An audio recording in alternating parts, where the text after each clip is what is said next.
Peace and love, everybody. Salute, you guys. I wanted to come back with a bit of discourse surrounding something that many of you may find to be simple or even trivial. I guess it could be perceived as by some people because, we are so readily exposed to all types of information via the things that we touch, the people that we know, conversations that we have, things that we buy, every type of day-to-day activity. But I find that we really don't understand the level in which we are being communicated to via what I would call a master narrative, and how we find traces of that amongst even the most mundane things, or the things that we consider to be day-to-day activity, day-to-day exchange and living. But there is a thread and a common fabric that we have within this nation, and perhaps we see it so frequently that we can't even see it at all. And I'm sure many of you are familiar with the phrase or the term or the perspective that, the best way to hide something is very oftentimes right in the face of, the person you're trying to hide it from. So I find that to be very interesting, and I want to touch on an aspect of this perspective and how it relates to the matter in which we are informed by the media, the entertainment world, and figureheads, and what individual figureheads can mean in positing different agendas on different levels as well. Now, all of this came to mind by way of a program that I saw take place yesterday. I'm not certain if you guys have seen the sit down with Kamala Harris and Oprah Winfrey yesterday. But it was quite the spectacle. And, it featured an audience of something like 400 people, I believe. There were virtual Zoom call guests whose faces were plastered across, a big screen to see the people calling in from Zoom. And of course, there were celebrity guests who also joined in on Zoom and on the screen. And, they wanted to share their thoughts, I guess, on why they are voting, basically, for Kamala. Now, my discussion today isn't necessarily focused on Kamala per se, but on what I find to be a rather and very much insidious, quite deceptive aspect of the idea surrounding celebrityhood and how it's used. Okay, how one's quote unquote celebrity can be subtly weaponized for the purpose of gearing the public mindset toward ideologies and movements and agendas that may serve and work in the interests of the elite class that controls the master narrative of this country. Okay? Now, all of us enjoy, without a doubt, a good bit of entertainment. Okay, it's the fabric of basically our social construct. There isn't really anything that I can think of that we as a people do without entertainment and the accompaniment of that entertainment. Okay, right? We listen to music. Okay, we go to the movies. We watch the news, for example, sports, etc., and all the things that we like. It's a part of our lives, entertainment. Okay, it's the way we gauge the world. It's the way we interact with each other. It's basically a language all on its own. But I find that in the realm of entertainment, particularly in the area, let's say where the public engenders a sense of fandom around, let's say an artist or a musician or an actor, for example, I find that in these particular areas, a fandom built via a connection with the person that we like. In these areas, do we find the angle used quite effectively where that particular celebrity figure can provide, let's say, utilitarian benefits for corporate sponsors who want to push an objective. Okay. And when I say objective, I mean anything from a product to a point of view, so that the celebrity is then used as a mouthpiece, as an advocate for an agenda, whatever that set agenda may be for an investor, a corporate sponsor, or whomever, right?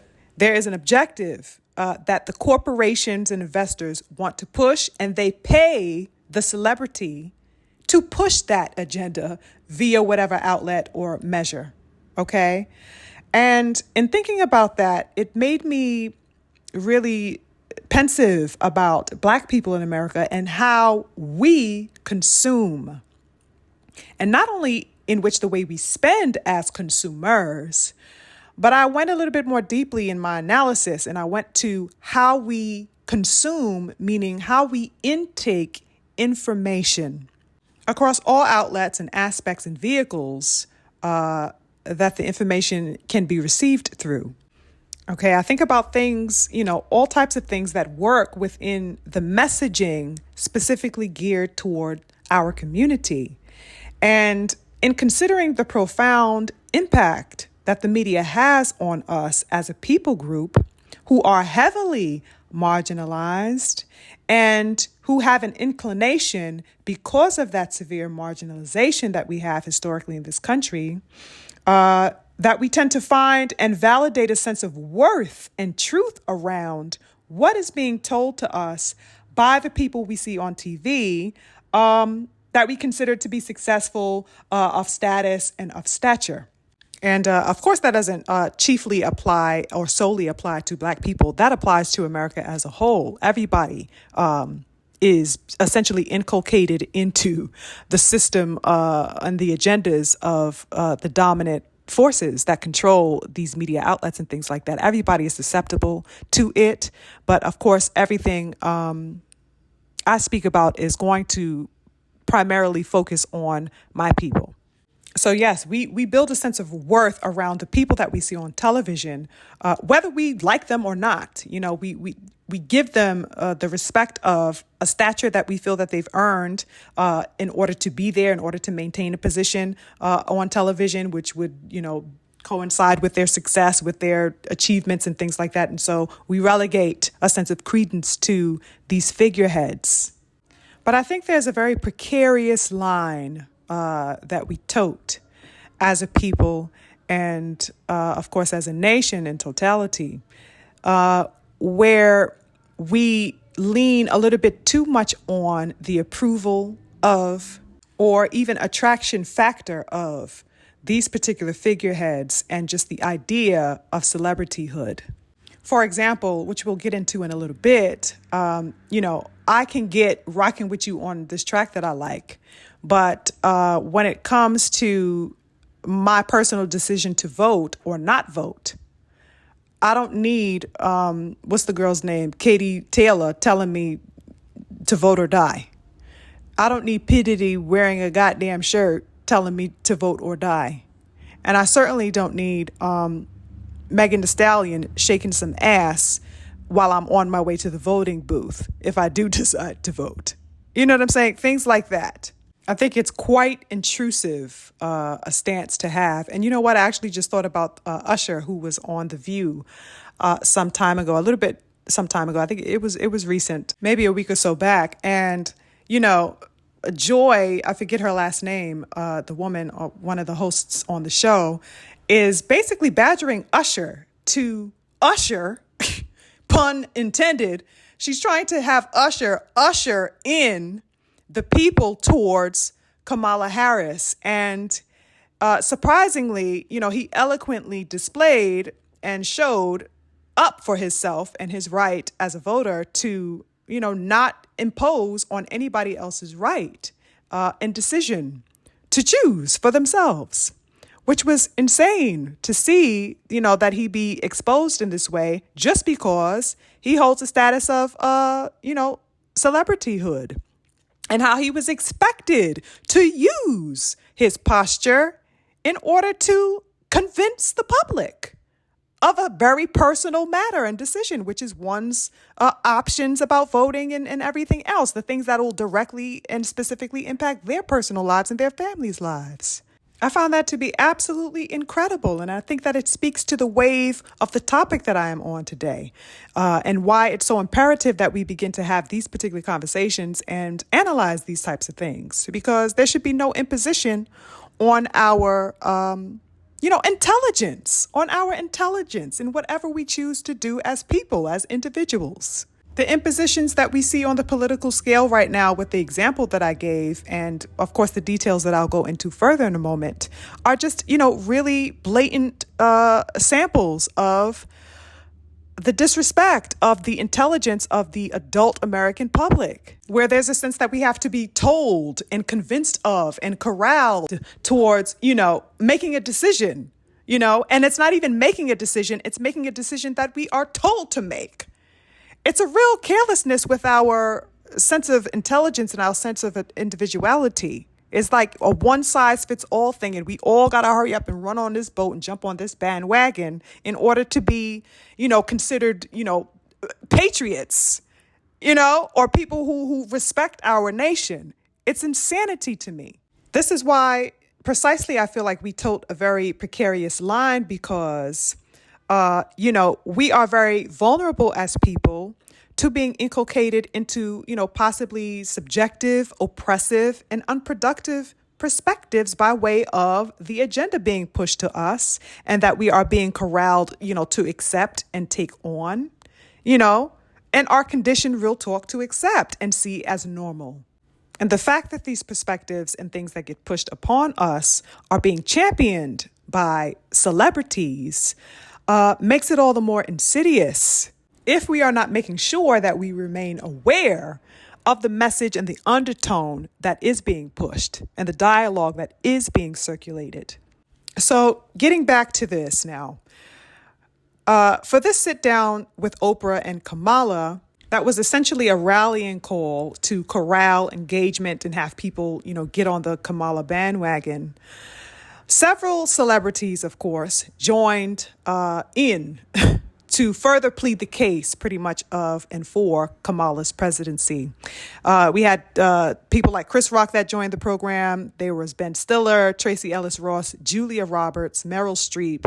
I mean, there was a list of celebrities that joined, and they all joined the program to herd the minds of sheep. I mean, that's literally all I could think of while watching this particular program. None of these figures mentioned anything about the fundamentals of things like Kamala's policy, or why they believe that policy will work and benefit the public. Nor did they speak about the ways in which to strengthen the nation. I mean, every single response of the celebrities was baseless. Absolutely baseless. And they were all crazy enough pushing, well, not so crazy for me, but they were all pushing the narrative of things like, oh, I just want the negativity to end, y'all. Ain't Trump so negative? This is why we need Kamala in office. Don't y'all agree? This is so much better for the nation, right? And the whole time I'm sitting there like, excuse me? How is this going to put food across the tables of the working class people? Kamala's positivity?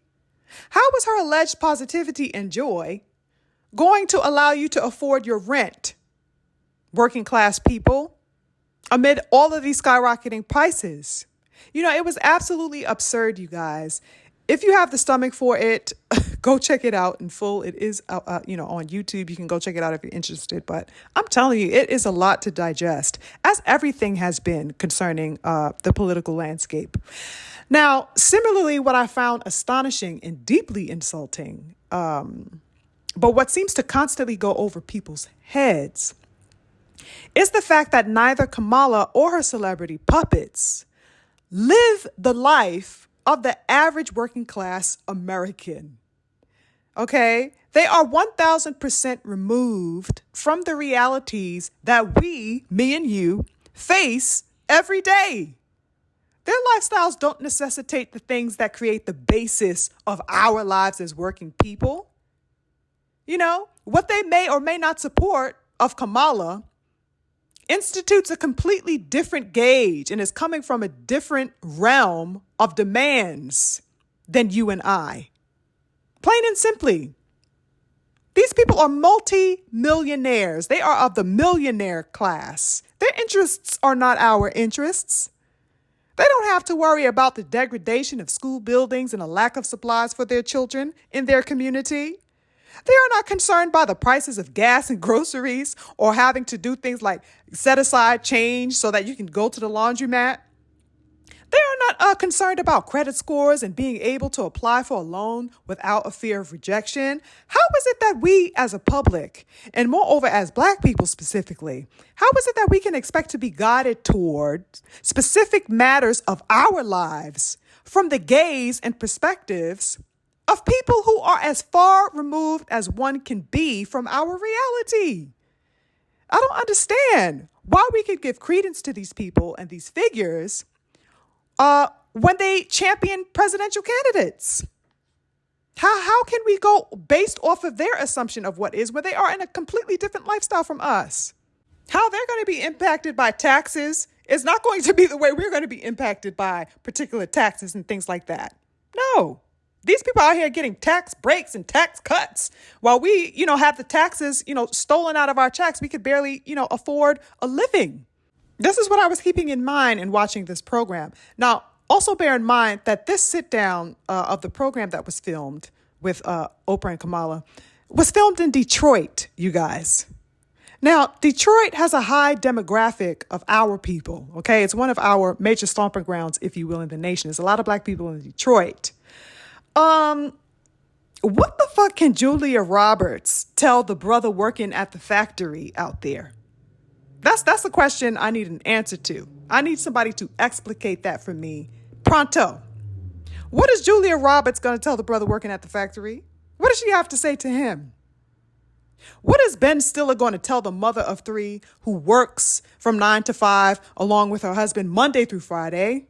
Okay, and they're taking care of rent, paying for child care, groceries, and every other responsibility that they have, all the while not being able to save any significant amount of money that they're going to need for their dream of one day becoming homeowners. What the fuck is Ben Stiller going to tell to that group? What can be said to those people by Chris Rock and, say, Meryl Streep? What the fuck are they going to tell them? And crazy enough, Chris Rock mentioned during his little segment while he was on screen on his Zoom call, he said that he's supporting Kamala because, quote, he wants to bring his daughters to the White House to see this Black woman president. I mean, you got to be absolutely kidding me. He is voting for Kamala, not for what she intends to address concerning matters of disparities with our people and within the nation as a whole. He is voting because he wants his daughters to be able to go to the White House and see a Black woman in there. I mean, this is the scope of the rhetoric that was had that entire evening, you guys, among the celebrities. They looked like, to me, it was a line of patrol dogs, and all of them were there to, keep the minds focused on the bullshit and not on, people's own individual sense of discernment and cognition. I was dumbfounded once again, you guys, as I never seem to be amid everything that has been going on. No cap, I was just sitting back watching the program in absolute astonishment and repugnance. Now, these figureheads don't give a damn, okay, about, somebody like the example that I gave, the mother and the father of three who are struggling barely to make ends meet, okay? They likewise don't give a damn about you who are trying to pay off loans, or perhaps you've just gotten a raise, but you still find yourself drowning amid all of the, raising rents and costs of living in general. They don't give a damn about you, okay? These celebrities don't see you and your reality. They are simply there to draw you in. They are used to draw you in, to bait and hook you at the voting poll, all in the name of the amply paying sponsors that are backing this agenda that you are being told to swallow. All the while expecting you not to make any sudden moves or any demands of the establishment that you're being baited to vote for. Our culture has to be extremely intelligible about the fact That celebrity as puppetry is real and it is dangerous for our people. It poses these types of threats and we see it in real time. Okay? You saw firsthand how that thing, Meg the Stallion, got up on that stage like a fool twerking for votes. You saw that. You saw Beyonce and how she was used to sway votes toward the Obama campaign. Okay? The campaign that ultimately brought some of the worst incarceration rates we've seen in this nation under the Obama administration. A campaign that saw crazy amounts of executions of Black people in real time in this country via the police brutality that was rampant during his reign. Okay? We saw the signing of bills under that campaign also addressing things like the LGBTQ community, but we saw no such bills being rushed to be signed for the protecting of Black life that was being murdered at the hands of that police brutality. You got to be careful about what you're being swayed into and how pretty or cute or alluring the packaging appears to be. And we see the same thing at work now. You see D.L. Hughley and Plies and so many other figureheads in the entertainment world acting as mouthpieces of empire and for empire. These people are at the complete disposal of the duopoly and of the media and all of the corporations that control and fund and push the narratives via the media. Okay? The aim is to entertain the fuck out of you. Oh, yeah, you're going to get entertained, but you're going to also possibly be led into a burning building if you are not aware. Black people's relationship to entertainment and media, as we previously discussed, is complicated on various levels. We've got to approach everything with a sense of organization and authority. Authority. Everything has to be approached that way. If not, we will continually be had, hoodwinked, and bamboozled, as the great king and ancestor Malcolm told us. You know, one of the greatest things to exploit is someone's vice. Entertainment is not simply that in this nation. Be reminded of that. Be aware of that. Entertainment is the central political tool used against the public outside, say, the education system. But I'd posit that it's all a form of education. Entertainment is a form of education, okay? You do not have to be in a classroom to be educated or have inculcated into you all types of notions, perspectives, and ways of thinking. You can be right in your living room, okay? Learning how to hate yourself, learning how to, engage in relationships, okay? And though you may be learning these things, it doesn't mean that what you are receiving education on and about is to your particular benefit. My example of consumerism earlier in the dialogue, is a perspective of intake and processing and digesting information, okay? We are taught how to buy. We are taught how to react. And now we are taught how to vote. When you see these figureheads and come across these figureheads, understand that that is exactly what they are, figureheads. Understand that there is always an agenda tied to what they are pushing and introducing to you. It's up to you to denote that what is being given to you is something of value to your life. Because trust me, one is affected by the things that they receive on all types of outlets and platforms. Trust me, you are affected by the music that you listen to, by the ads that you see, by the news topics of the day that you hear from all types of broadcasting networks, down to the children cartoons that your baby watches. There's information in all of that, okay?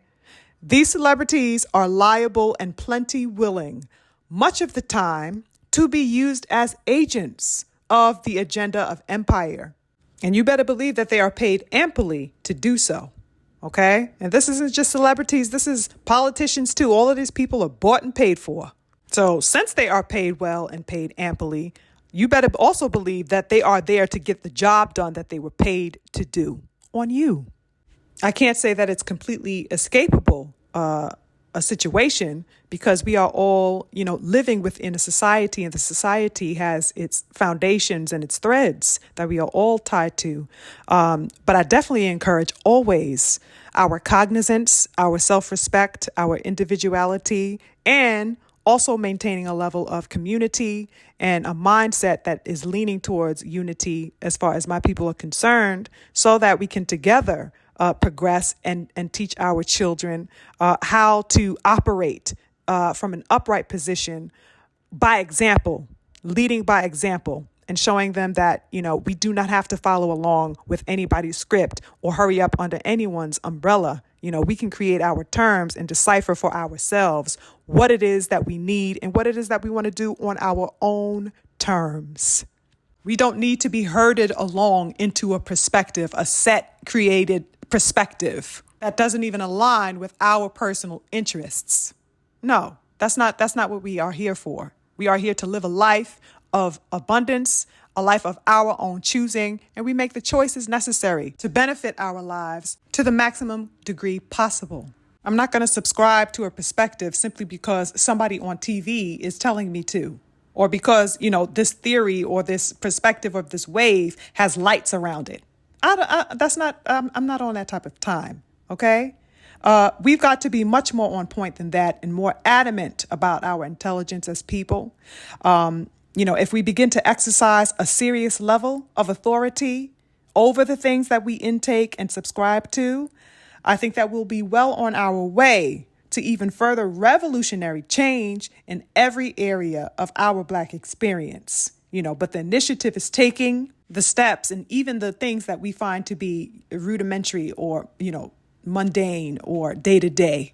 You know what I'm saying? Things that we consider maybe ad hoc. It's those little things that really pose the greatest foundation for change in the mindset, in how we talk to ourselves and how we interact with, the people that we love and so forth and so on. It's the initiative is in those things. And that's where the authority is gained and claimed and further seated. Our intelligence and our disposition does not need to be corralled. Black, no sugar, please.